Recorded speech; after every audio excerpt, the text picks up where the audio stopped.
This is Bliss Oasis. Change your thinking, change your life. Being the good tour guide that I am, I'm telling, showing her, you see these people, blah, blah, blah. My mother turns around and tells me, son, you're no different from these people. And being in denial, hey, I'm a responsible guy, blah, blah, blah, I can't be like that. She tells me the only thing that's saving you is that your wife hasn't kicked your ass out of the house, excuse my French. You have a little change in your pocket, and you have a car. Take those away from you, you're no different from these guys. Okay. It would take me several years for that statement to sink in.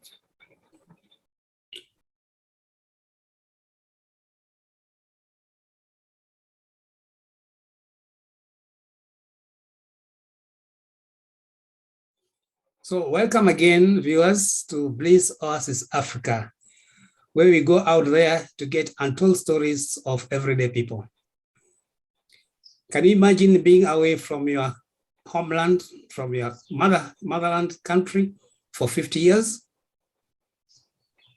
Well, it's quite possible, as my guests can tell us. And I think in those 46 years that he's been away, he has experienced a lot over there.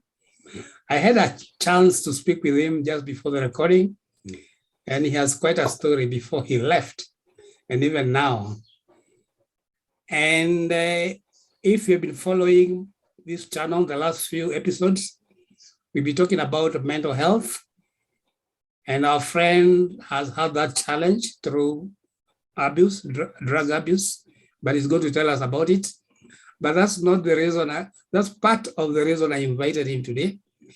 The other reason is that he's a good friend. He's got a big, huge sense of humor, and I'm sure he's going to entertain us.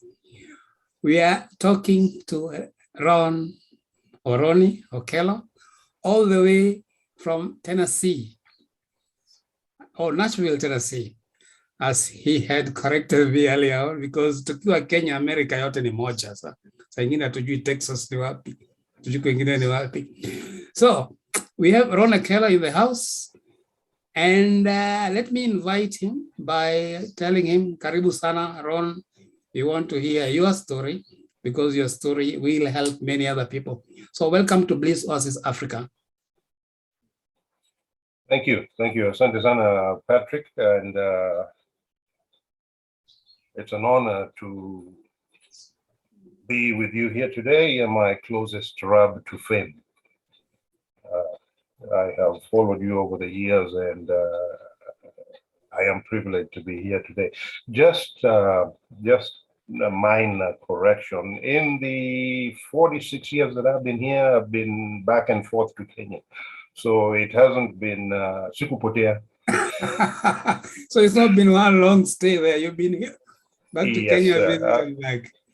And so I think collectively I've spent about as much time over here as I did back there, probably more. So you could be right.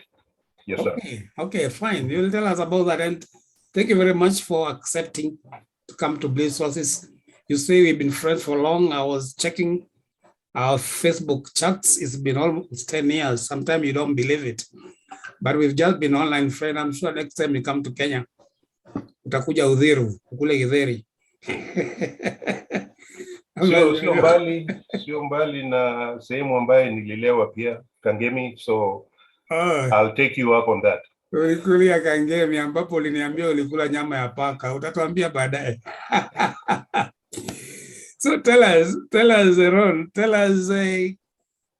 I checked your Facebook page, and I noticed you have more followers, people who follow you, than your actual friends on Facebook. And that's very rare, because normally people have many friends and a few followers.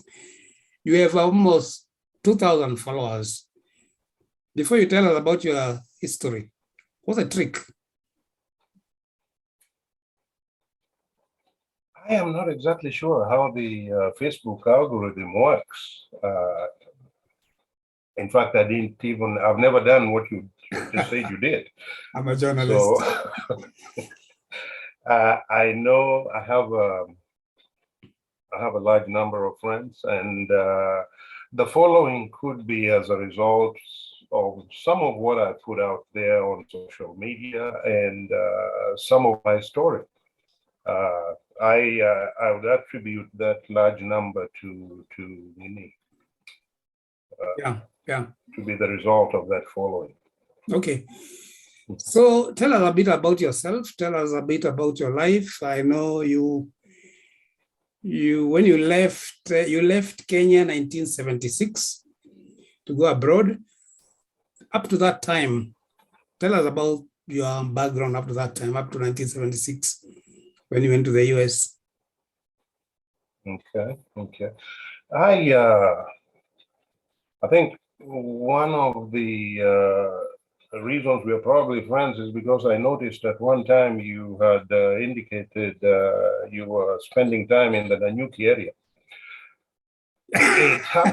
Yes, I was working there 3 years. I think that's after the Daily Nation, but Nanyuki happens to be my birthplace. Wow, okay. Back in 1956. Okay. I was born there. My father was a government official, and because of that, he was transferred and worked in many parts of the country. Yeah. Nanyuki being one of them, where I was born. After which I was moved a few miles down there to Karatina, was baptized. Ronald Jonathan Ron Okelo. Jonathan, we did not. Kwa majina huyo ndio mimi. Jonathan Ronald Okelo. Yeah, my dad named me after his dad, my granddad. Okay. And my early life was very interesting. As I indicated, my dad moved all over the country, and because of that, I got to experience a good majority of Kenya, except for the northeastern region, and believe it or not, Mombasa.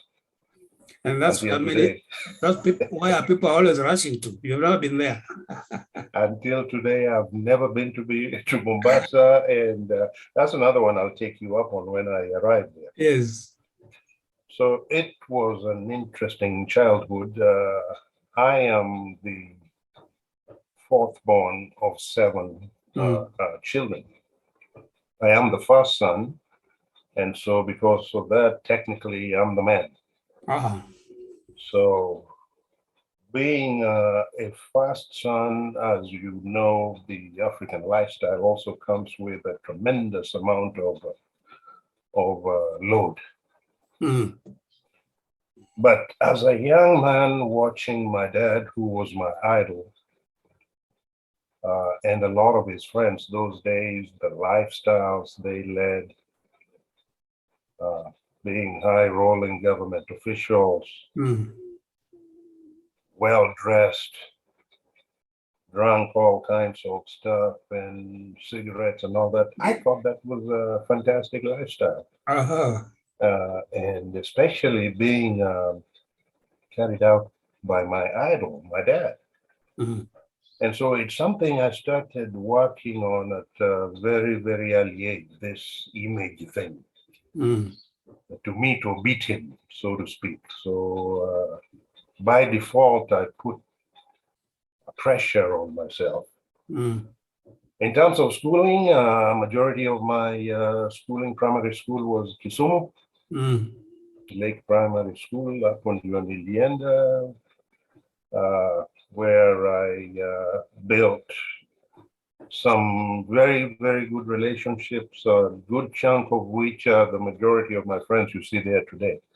I've had friends from that time to today. Okay. Did that upon completion of that, then I did go to for secondary school, where I did my O levels. And upon completion of that, I still had this itching of being better. And so around that time, I had started shopping for schools in the USA. Mm.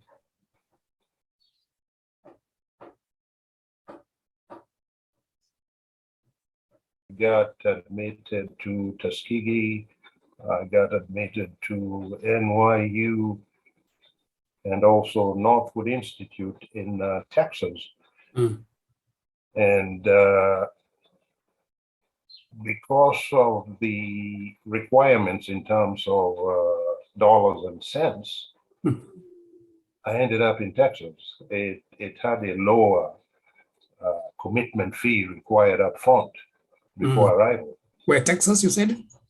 Northwood Institute in Texas, yes, sir. Okay. And so I managed to round up a couple of shillings and shot it out there. Ended up in Texas.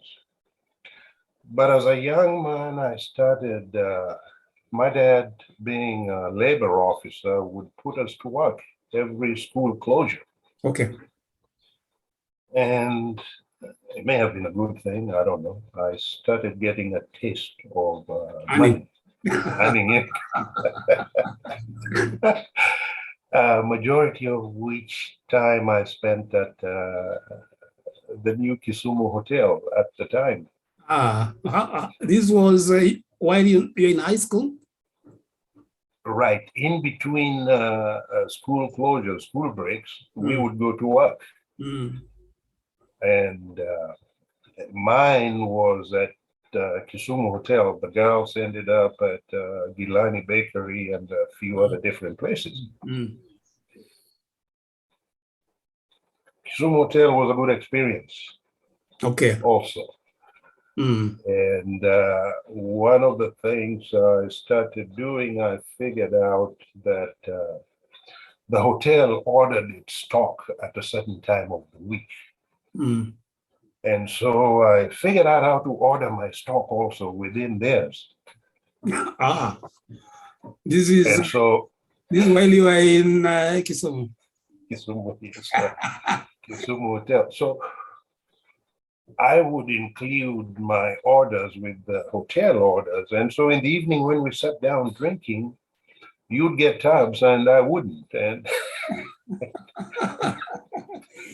so when you're doing this order, are you adding the value, the money for the order, or ama ilikuwa inanunuliwa na hoteli?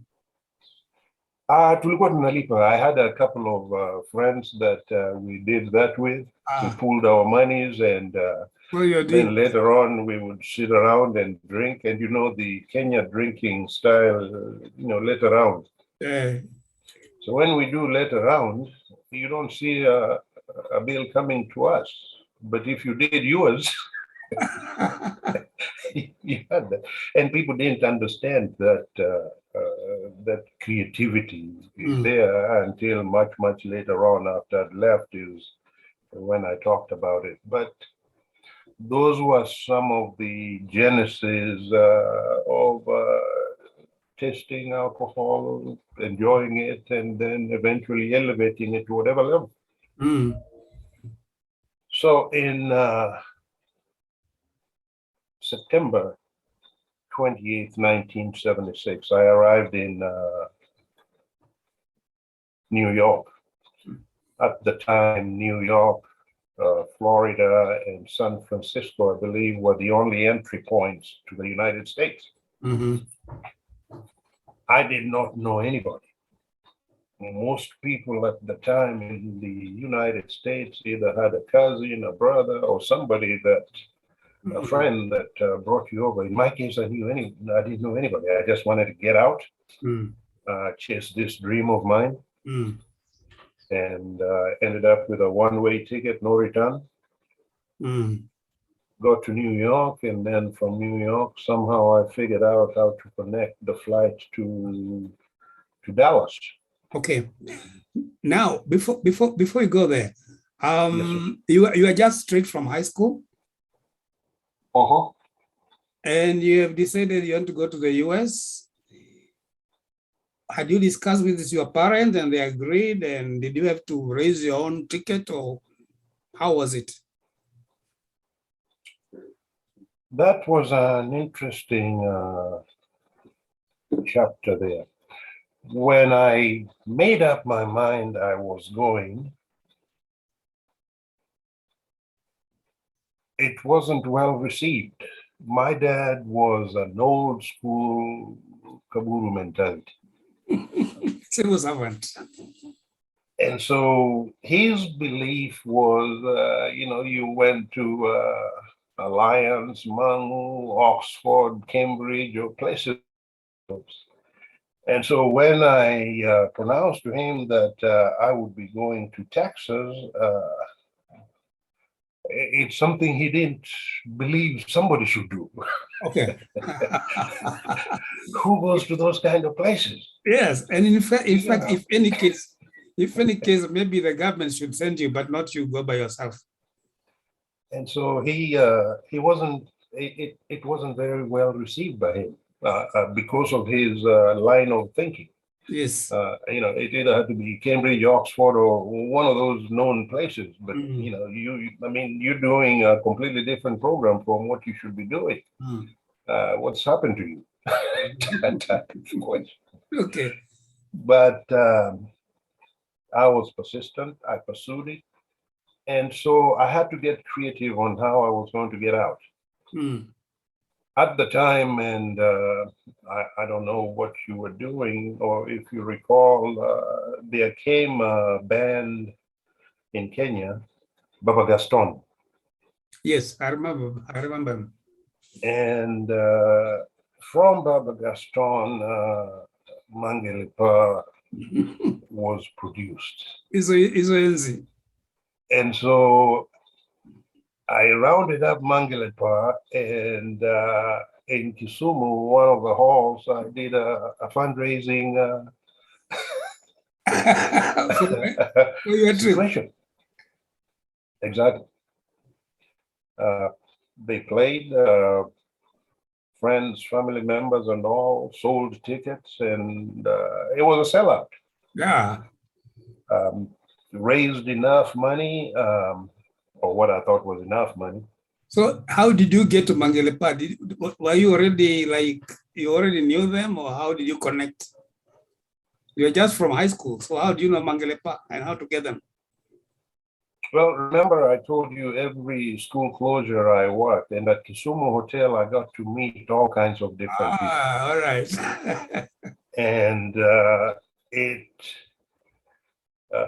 that connection there helped me get to a lot of this. Plus, we were also party animals at the time. We did, we went to boogies and all those kind of things that were going on, and rubbed shoulders with them. All right. And plus, I was beginning to find out at that time that money talks. Okay. And so if I could make a presentation to them that showed them how this was going to be beneficial to them and also to me, it was a closed deal. Great. And so they sang Embakasi, through which you are passing to go to the US. Embakasi came after I'd left. It came after you left. So that one I think came after I had boarded and taken off. Must have been done for somebody else. So here you are, you have arrived in New York. That is almost 50 years ago. Tell us about the culture shock, and like now, a young Kenyan person leaving Nairobi now for the first time to the US because of the internet and so on. They know quite a bit about where they are going.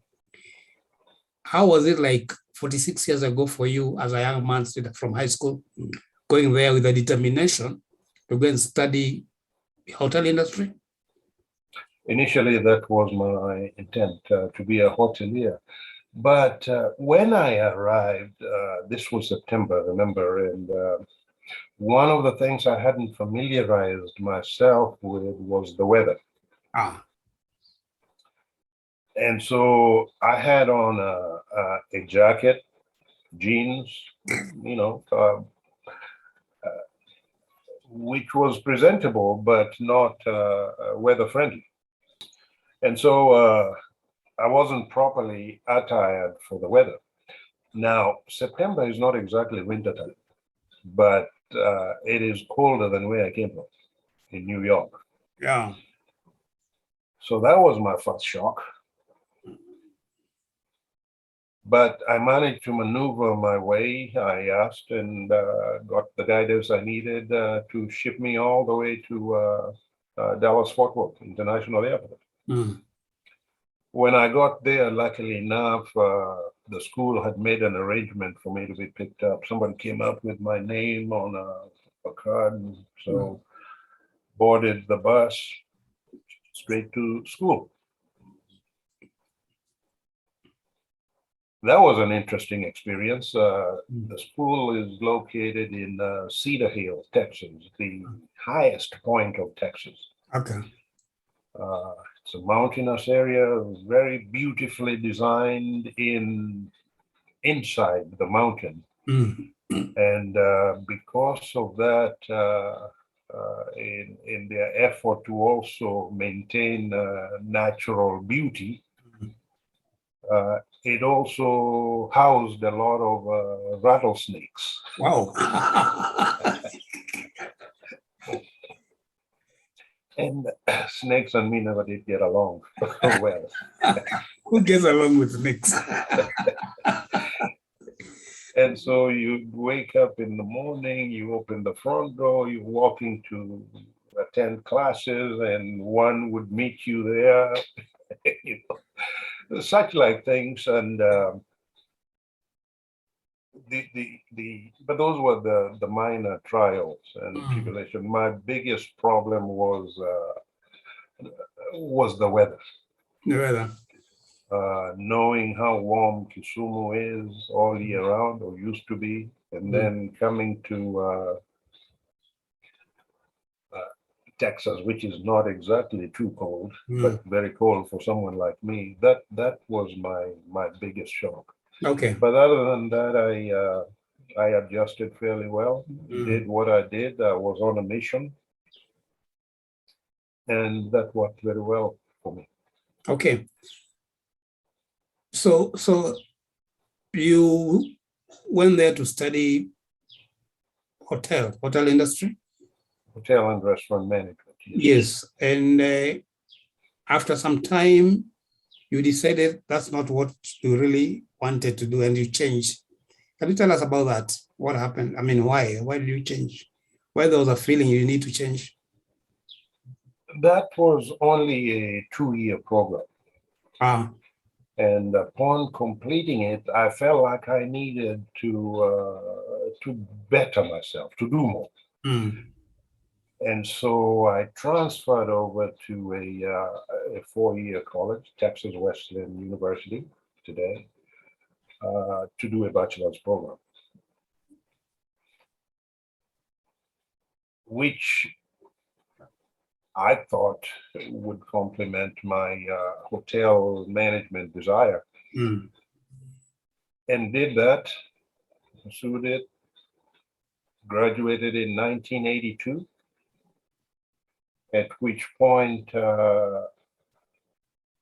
but all the while I was working, I was doing all kinds of odd jobs to support my school fees and lifestyle and all of that. When I got to the Dallas-Fort Worth area at the time, we were only 15 Kenyans. Today, I'm given to understand there's in excess of 10,000 or so. But we were a very small, knit, supportive group, which helped. We roommated 5-6 people in a 1-bedroom type situation. But we were all single, ambitious, and knew what we were there for, and it worked fairly well. Okay. From there, moved on to other things. upon graduation, I got a job, General Tire and Rubber Company, which at that time was Kupanda Daraja. Ah, And now I didn't have to do the manual work and all the types of stuff I had been used to. mm, And the interesting thing, those days, the immigration situation wasn't as tough as it is today. okay. I recall even the process of deportation was almost was voluntary. Actually, you left on your own accord. Okay. Today, I hear you are detained or this, that, and the other. Mm, But during that time, I also applied and received a work permit. all right.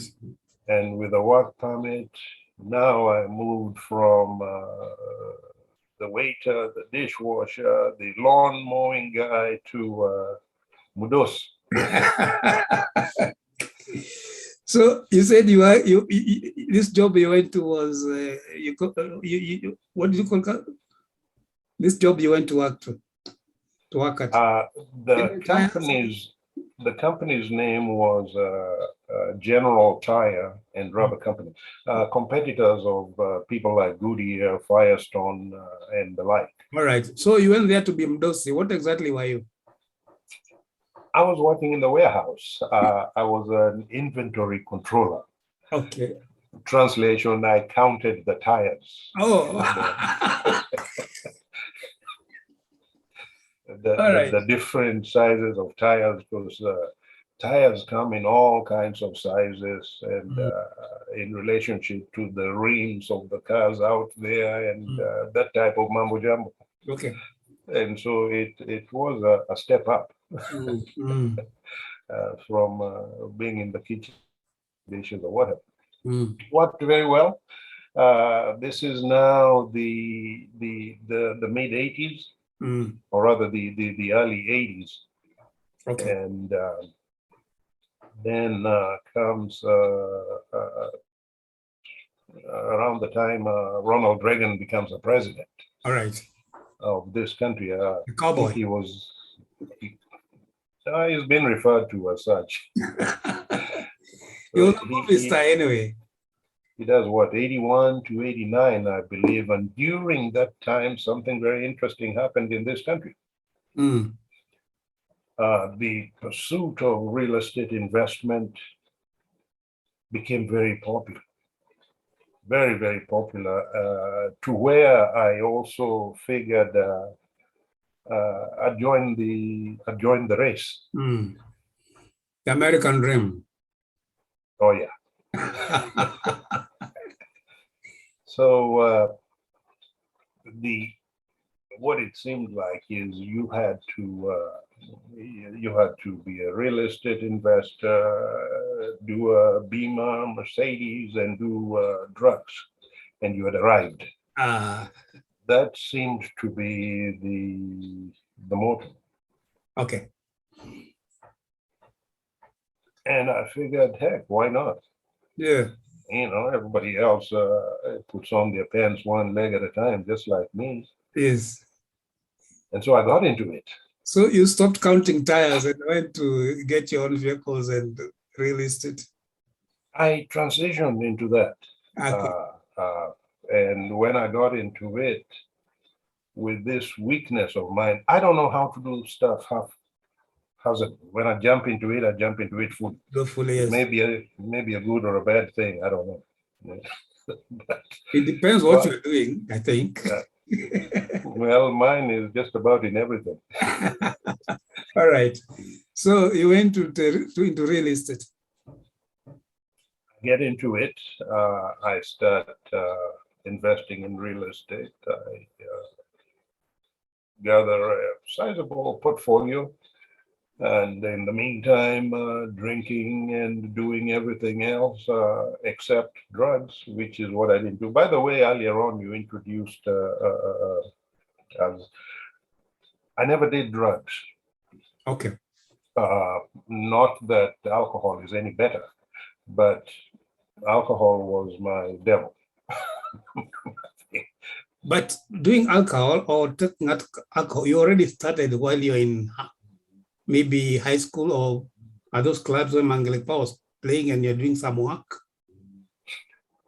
Alcohol, I started way back in the house when Dad and his friends would drink, and whatever was left on the table, that's I was the cleanup boy. Clean up. So you actually, you actually, you're actually cleaning it up. That's where it started. All these other stages just elevated that is. Incidentally, if you most alcoholics, from what I understand, and I'm not an expert at this medically or anyhow, I was just a great consumer of it. All right. That's the part I know well. But the most people get into alcohol because of whatever problems they may have in life, and alcohol just becomes or is a secondary situation. Yes. In my case, believe it or not, I didn't even have any hardship. I was never abused. I didn't lack this, that, or the other. It was just something I did thinking it complemented this lifestyle I was chasing. Oh, okay. And so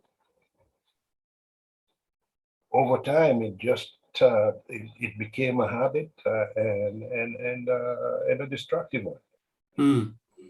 So I don't know how many people are in my situation, because like I said, a lot of people have, you can trace it back to some kind of bad thing in life. Mm. Mine lacks that.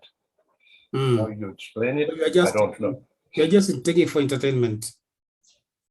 And took it to a completely different level. Yeah. Yes, sir. And so, how bad did it become before you realize it is bad?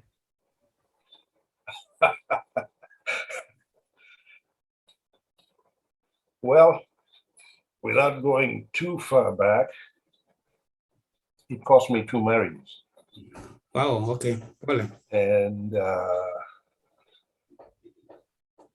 divorce does not only affect, the guy and the lady, but also children.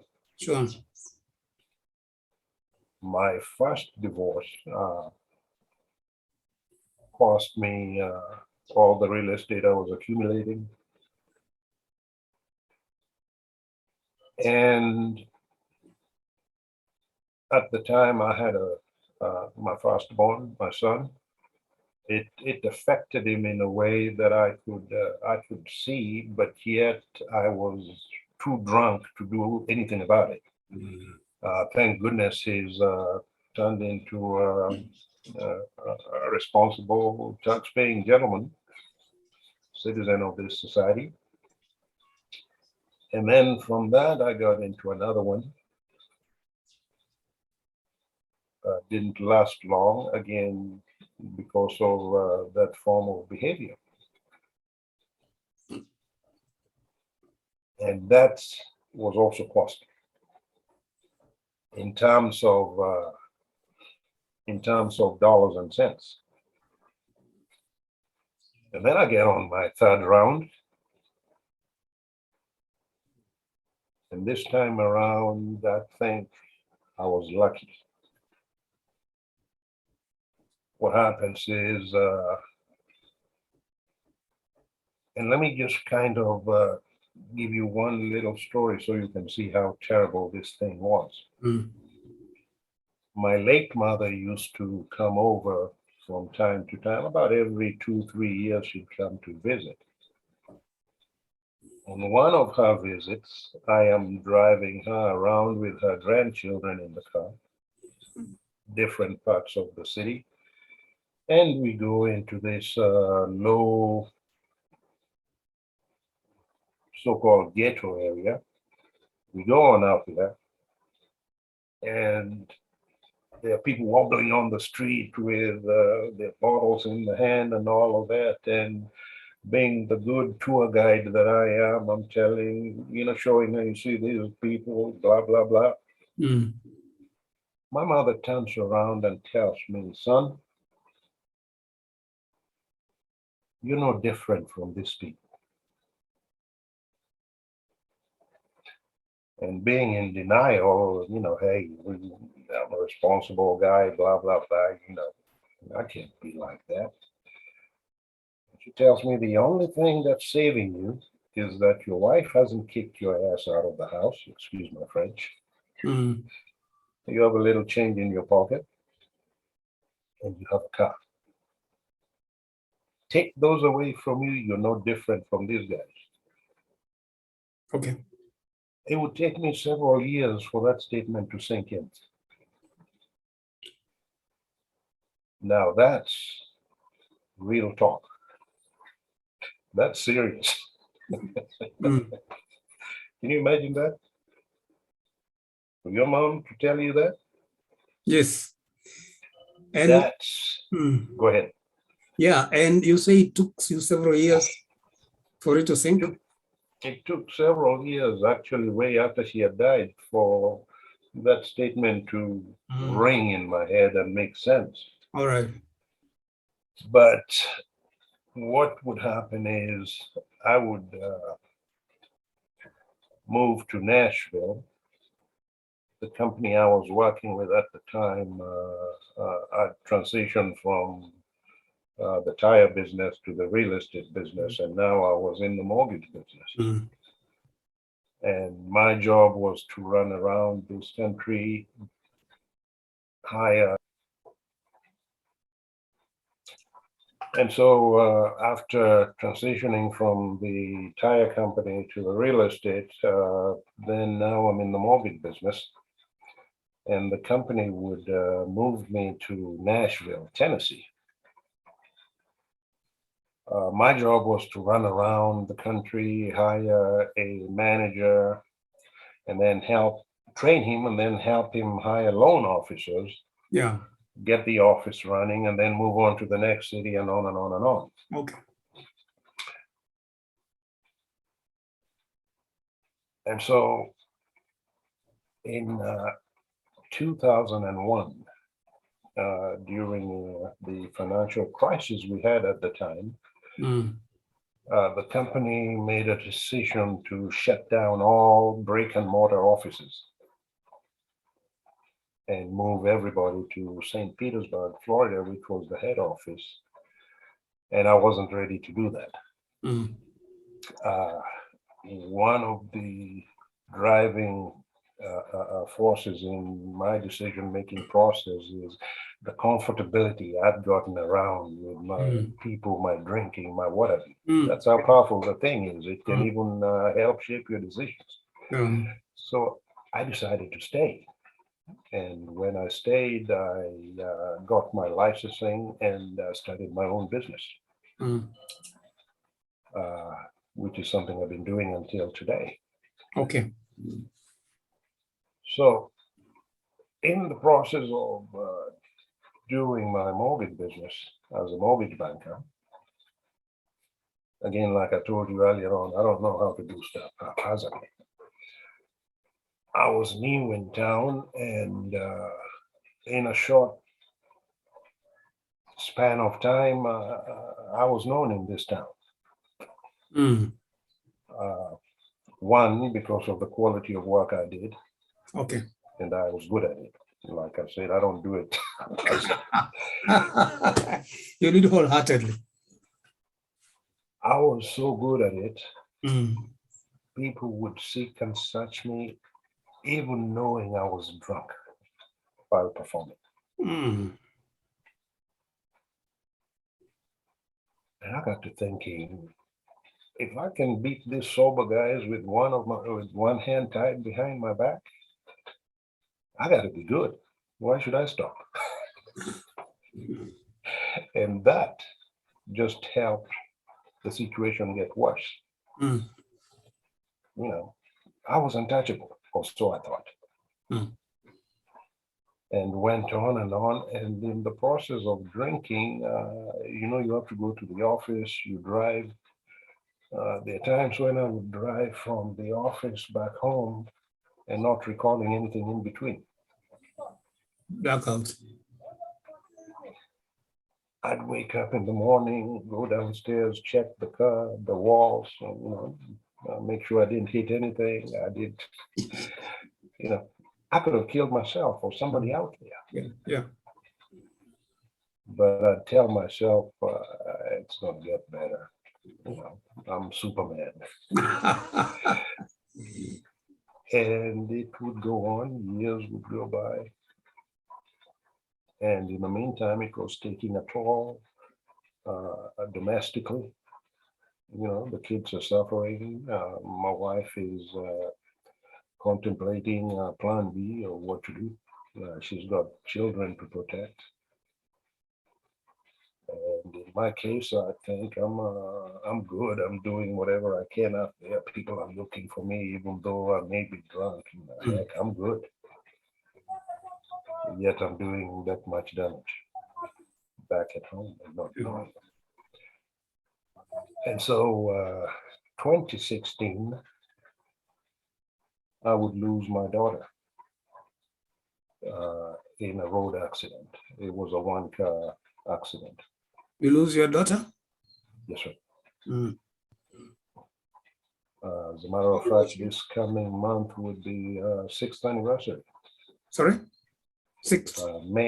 May would be the 6th anniversary we are headed to. 6th anniversary of the accident? Yes, so how old was she?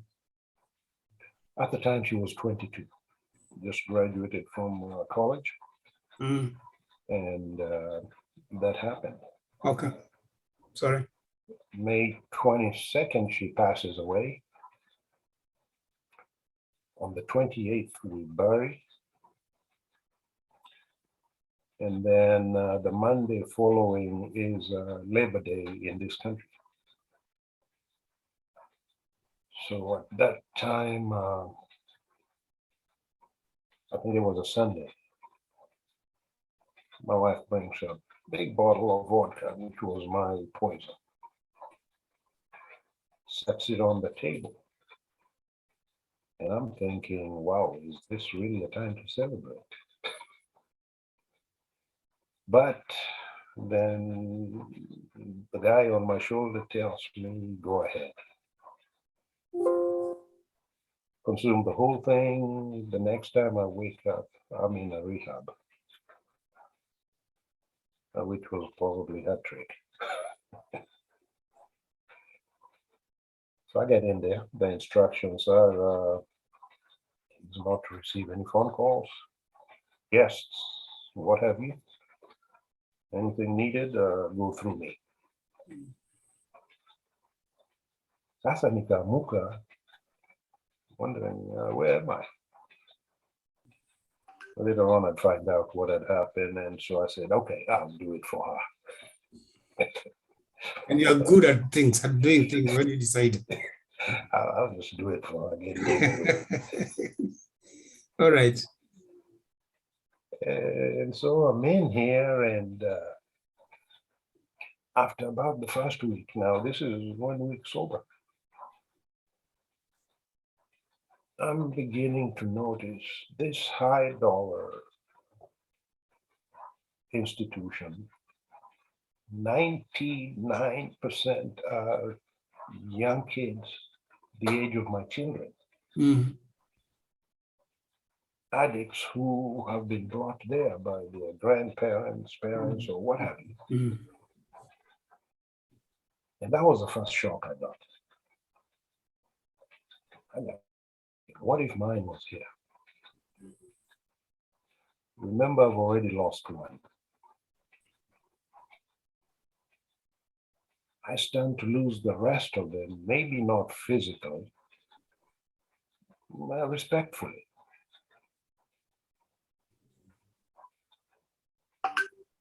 And now reality started sinking in. Mm. My roommate, a physician who was going through the process for the 4th time, he was an elderly, slightly older than me. He was an orthopedist, but had lost everything. Mm. He lost practice, lost his license, family, what have you. And so he was giving it a fourth try. Mm.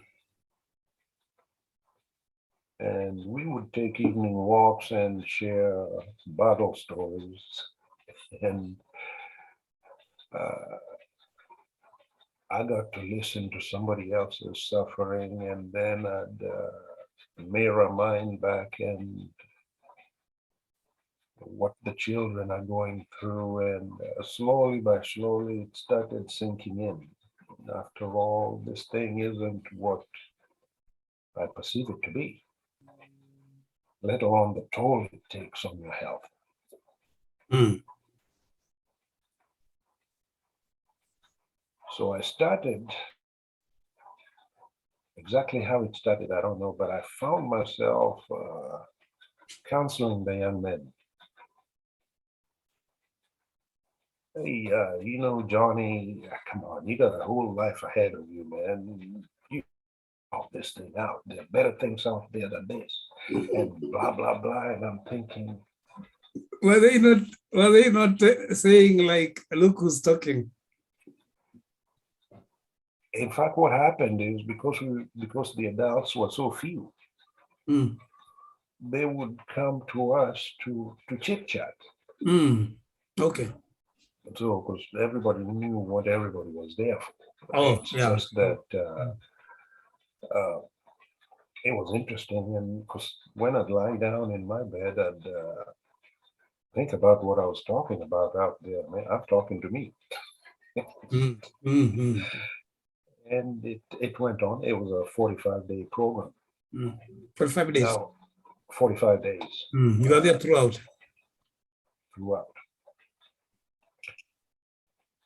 In the rehab situation, or in the alcohol business, hakuna dawa, hakuna shindano mtu anaweza akakudunga you heal. At least none that I know of. It's unless you are overdosed, then they can detox you or whatever the case may be. But there is no medication that heals you. It's a mental game. Mm. And so I sat down and I weighed what's at stake for me. Thank goodness I was of sound mind to be able to do that. Mm. Like I said, I've already lost one child. Yes. I got 3 boys I stand to lose. Mm. One of the boys has a 100% scholarship right to a medical school. Mm. And I'm about to jeopardize that Mm. because he's already come and told me that I think I'm going to put off college and help mom get a job and help her mother. Think about that for a minute. So I'm not only doing damage to myself, but to a whole chain of people. Yes. Here's somebody's career I'm about to destroy. Let alone the pain and suffering the mother is going through and the brothers. My last born is a basketball player, full ride scholarship. In this country, you start athletics or sports at a very, very young age. In his case, he didn't. But he got in as an escape from my stupidity. Oh, okay. And worked hard at it to where the scouts and everybody came looking for him. University of Michigan came and signed him up. All right. Full scholarship. Oh. And that's how good he is. Wow, might be very good. But he went into it as refuge to run away from From my situation. I'm not recommending you go drinking so a child can be a basketball player. Anyway, But I mean, just yeah, a silver lining, we can say. yep. And so those are things that now I look back. Now, at that point, how long had your mom passed away, or how long was since she had told you what she told you up to that time? How many years was it? That's about 8 years. And that's when it was sinking in. That's now it's sinking in. And it is plain truth, if you think about it. So 45 days later, during all those 45 days, I finished the program. Your wife was the breadwinner at that time, so? Well, the business ran. I had I had 12 loan officers, and the business went on. All right. So you're out. What happens when you come out? I don't come out. You don't. 45 days later. I sit back and have a meeting with myself. One of the toughest meetings you'll ever have. And I don't think I'm fully ready. I don't want to go back into that household and create a mess. And if I go back there, I want to make sure I'm absolutely positively ready. I don't feel I am ready. Comes over there, picks me up, and she gets the news. Hai, akashanga, hawa watu wameroga huyu mtu yangu ama namna gani?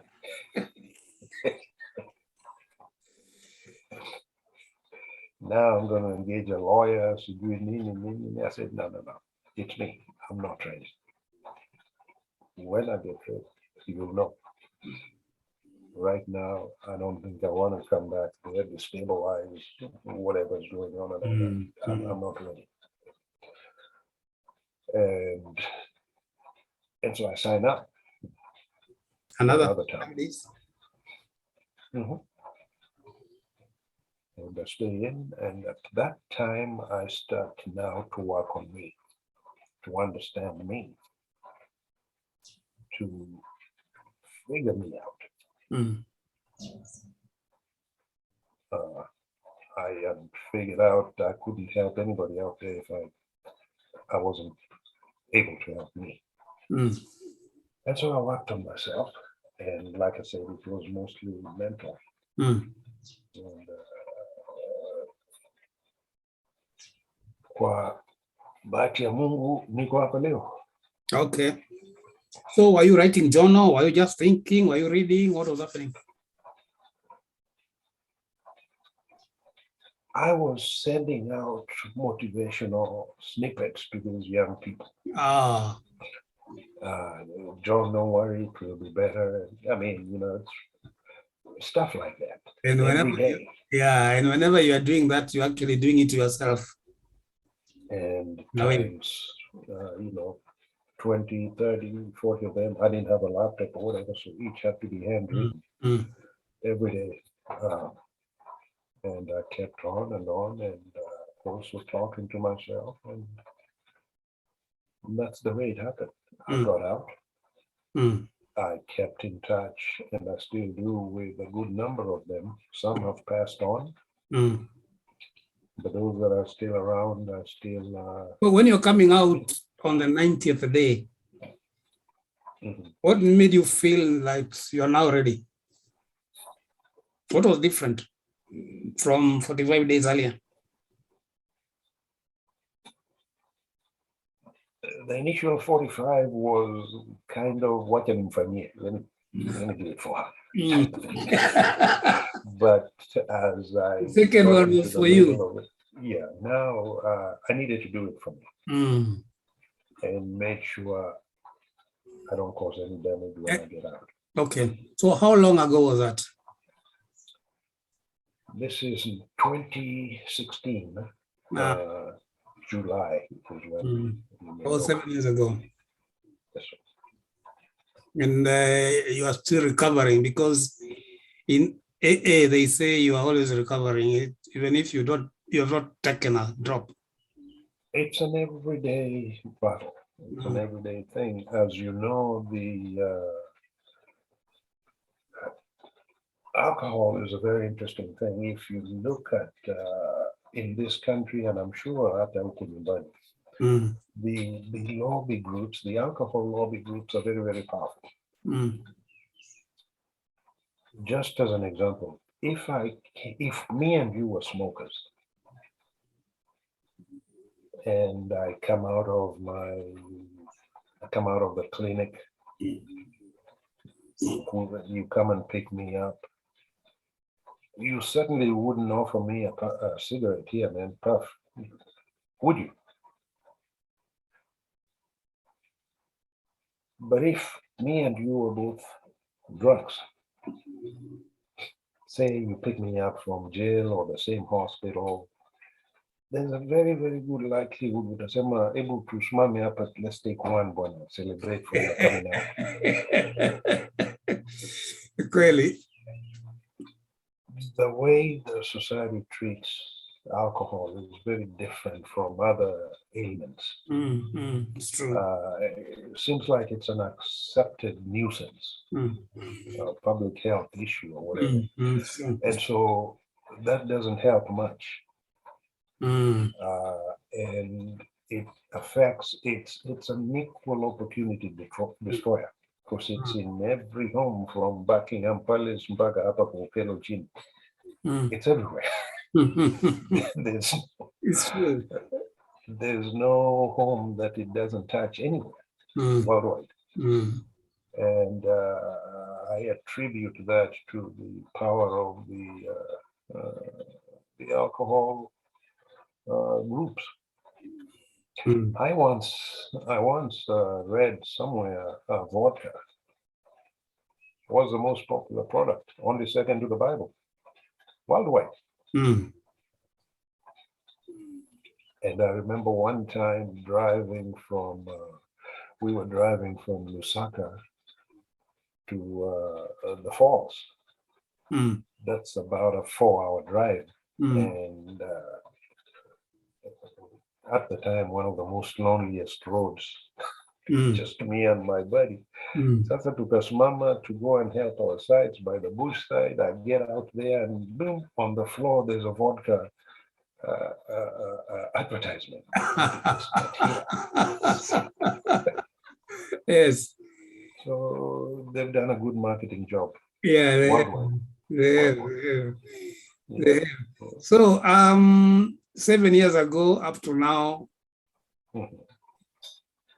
what difference, if any, that you have seen in those 7 years compared to the previous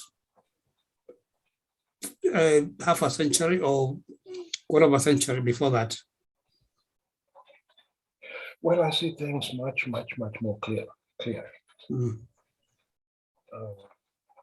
There's a time I used to believe you can have fun partying sober. That's false. In fact, I enjoy waking up in the morning fresh.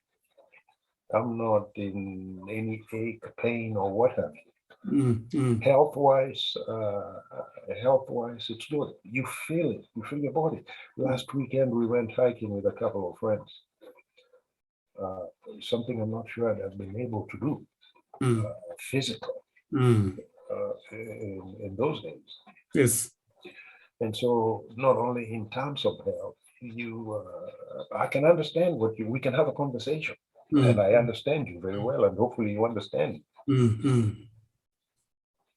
That's huge. Yeah. Something you don't have. So many people do get a craze or a different. Hello?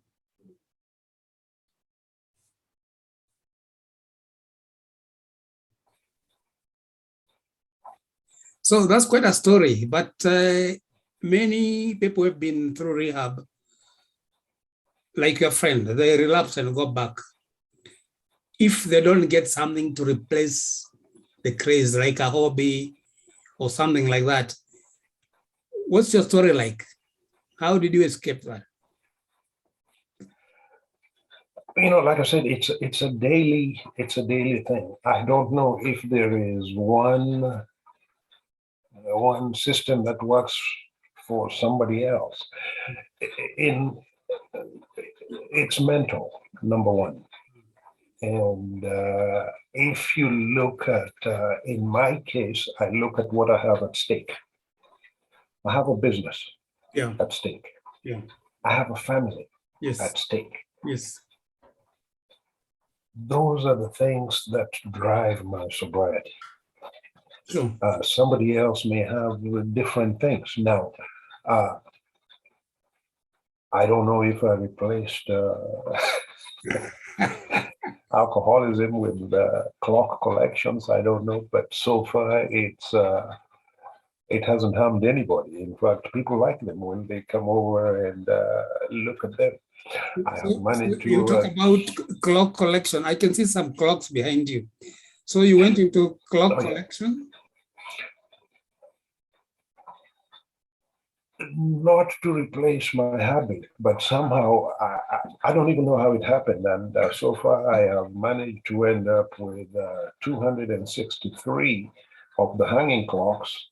263. Wow, where are they? I can only see 3. They are spread all over the place. By the way, they have some very soothing sound at times. When I'm alone in my den, it's very therapeutic for me.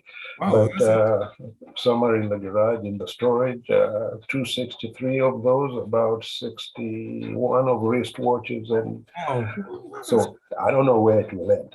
They are not expensive. They're just different. Just about each and every one has its story. But I find joy in that. Plus, I like to keep time, even though each and every member of this household does not do that very well, but such is life. So what happens? You go out looking for clocks, or whenever you chance with one you like, you purchase, or do people come to give you clocks? A combination of all. There are people who know what I do, and once in a while they shoot me information or a picture or whatever if I would like it. Facebook has a marketplace also that I go to from time to time, and so a combination of both. Okay, that's quite a timely hobby, if I may put it that way. It is indeed timely. It's interesting. Someday maybe I'll get to tell you a story of almost each and every one of them. Okay, just tell us one. Tell us about the one that looks like sun rays. That one. What's it all about? Just one of them. This right here was. It's a gentleman, a young man that he was into methamphetamines. It's something that's very, very big in this state of Tennessee. What happened is tobacco used to be the cash crop for this state.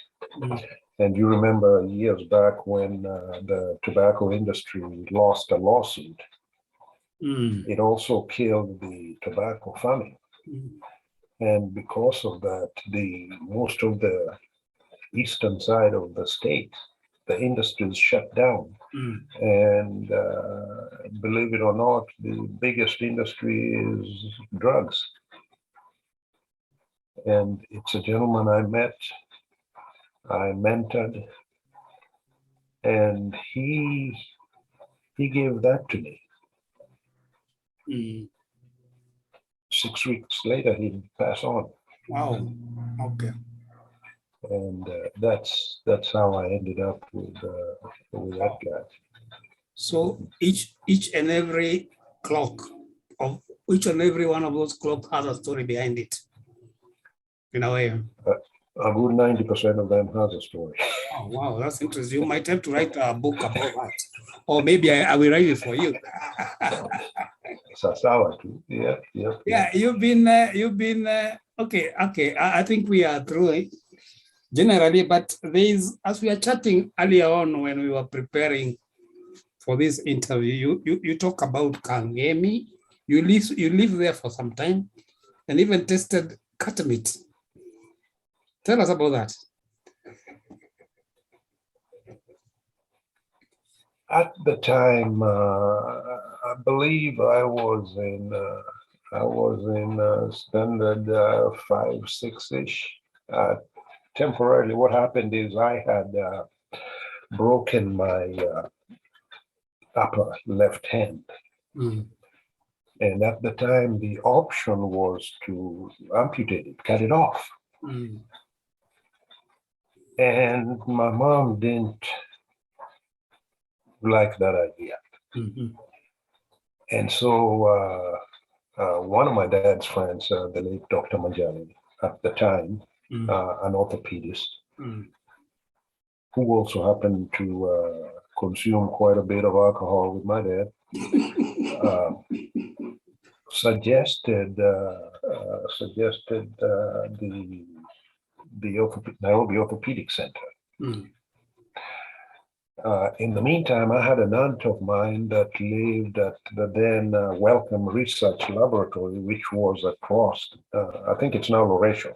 And so I stayed with them because I had to commute back and forth to the orthopedic center after my surgery,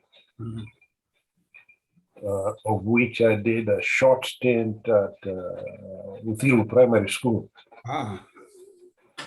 So what would happen, and at the time that overpass wasn't existent, and so there were shops and butcheries across the road where my aunt, I, and people would go shopping. There were no zebra crossings, there were no red light or whatever. It was just you aimed it luckily enough, you went, and if the traffic or whatever didn't hit you, you were good. Yeah. And the domestic animals would be hit.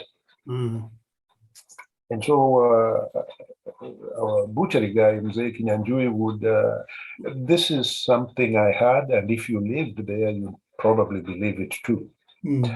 He would scrape them off the road, and samosas were good. And it didn't kill me. I lived this far to tell about it. And so sisi ndio tulikuwa watu wa kwanza kula ya samosa ya paka. As you say, like Job Isaac Mamto in KBC used to say, Misri walikuwa watu wa kwanza kufuga paka. Nyinyi mlikuwa kwanza kula paka. Exactly.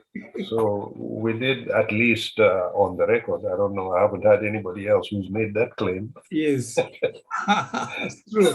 But how did you know you actually ate cat meat? It could have been anything else. Well, like I said, it was a popular gossip in the area. Personally, I never saw it done. All right. But I'd seen lots of livestock, and even cats and dogs hit by cars. There was that story. There was that story, as you say, popular by the rumor. It could have been true. And I'm sure, I remember when the thicker highway was being done by Chinese, so many dogs was disappearing in some of those areas. And people used to suspect labda ni hawa jamaa wanakula. So I witnessed it, but I had a lot of the story, and I never had anybody refute it. Yes. And so I shall maintain my story. Sisi ndio watu wa kwanza kufanya namna hiyo. So you're also telling me that when you do come to Kenya quite regularly now, since planes, Kisumu International Airport became a good airport. Hujapita Naivasha, hujapita Nakuru, hujapita Udhero, because ukikuja kwenda home huwa una fly. Well, somehow it worked out that way. Whenever I am there, I spend a little time in Nairobi, and then grab a hop a plane from the airport to Kisumu. Mm. And I've got a good friend of mine from Nakuru area.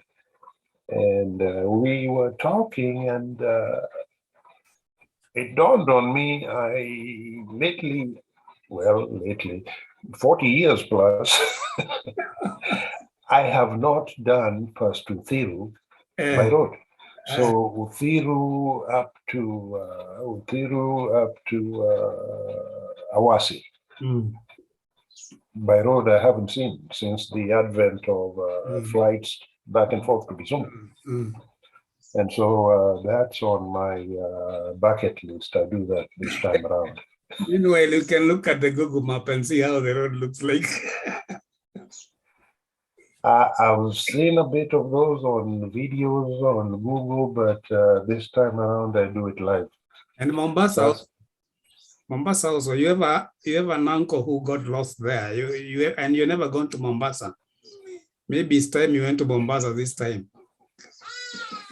The Mombasa story was another one of those things I used to hear as a young man. Yes.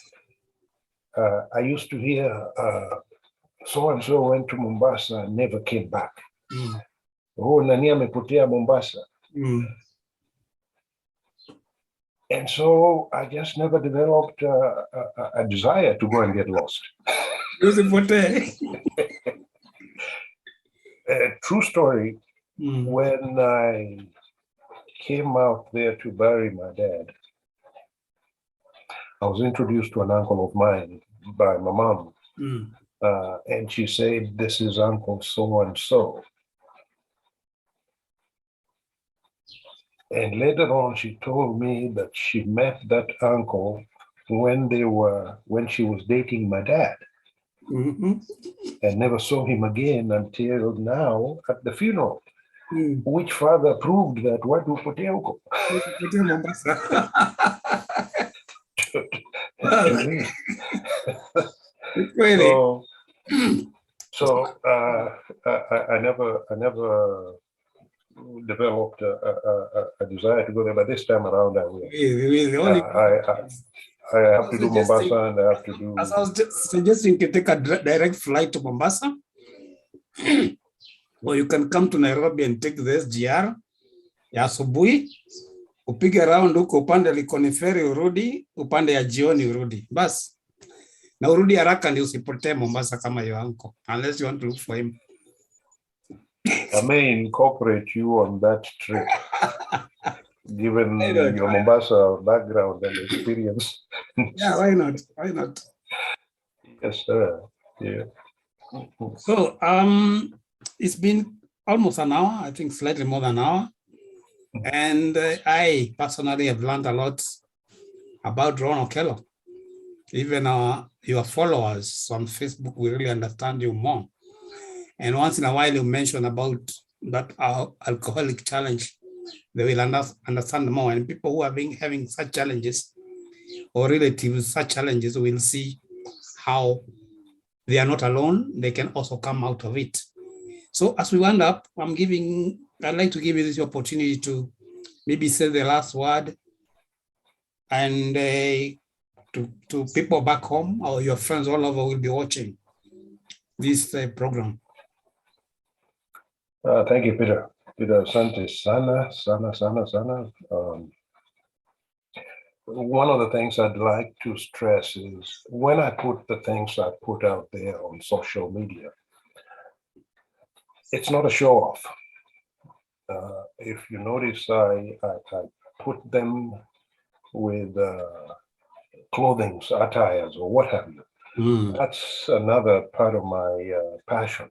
But it is attention grabbing that would lead you to the message I'm trying to convey. And that's the reason I do it. I say that because I think one or two people have thought it's a show-off stage. And that's not my intent. It's just my way of passing what I think is an important message. A lot of it are things that are happening to me personally. Plus, it makes me accountable. Now, if I've said that there, will I go and mess that up, or will I live up to it? Mhm. And so it's also therapeutic to me, myself. Yes. So please don't mistake it as a show or whatever the case is. And besides, there's nothing wrong with dressing up. Unajua hii hujajua. But so, and if anybody out there is caught up in this drinking business, take a look, weigh very carefully what you have at stake: your health, Mhm. your family. Mm. Mimi bahati yangu ilikuwa ni mke wangu. Mm. Because like I said, she would have kicked my behind out of this place Mm. way long time ago. Mm. But somehow she put up with all this nonsense. I don't know how. If I were her, I'd have shot me. But that's a different story for a different day. So the people in your lives are really, really suffering as well. Sure. So think about them as well. And Okay. especially the young people who did not vote to come into this world, but you brought them here. Think about what that behavior of yours is doing to them. Okay. And remember, you can have fun sober. You can even rub shoulders with famous people like Patrick Ngugi. Mm. Life is good when you're sober. Thank you. Right. And you like it. Thank you. Thank you. You Thank you, Sana. you can also collect clocks. Oh, yeah. Yeah. So that's been a great, wonderful time talking to you. The jokes, the humor, memories, and so on. And since I partly grew up in Mombasa, when you come next time, I can be your guide. And I'll make sure you come back home. Put me down, or put us down, two of us. The boys are now on their own. Mm. Put two of us down for end of August. End of August, which is just after elections, when we have a new government. Sasa tuko mkononi mwako. Ni sawa. So thank you very much, Ron. It's been a great pleasure speaking to you. And thank you again for coming to BLISS OASIS Africa. And I'm sure many people will benefit or have benefited to what you have said. And so looking forward to August when we'll be back this way. End of August. Yes, end of August. But as usual, we'll continue chatting. We are always chatting on WhatsApp, Facebook. We're always keeping up. So tutaendelea kuongea huko, but thank you again and welcome back home for that visit. Then we'll see how we go ahead. So thank you very much and God bless. Thank you, Pat. Nice talking to you. All right, bye. All the best. Thank you.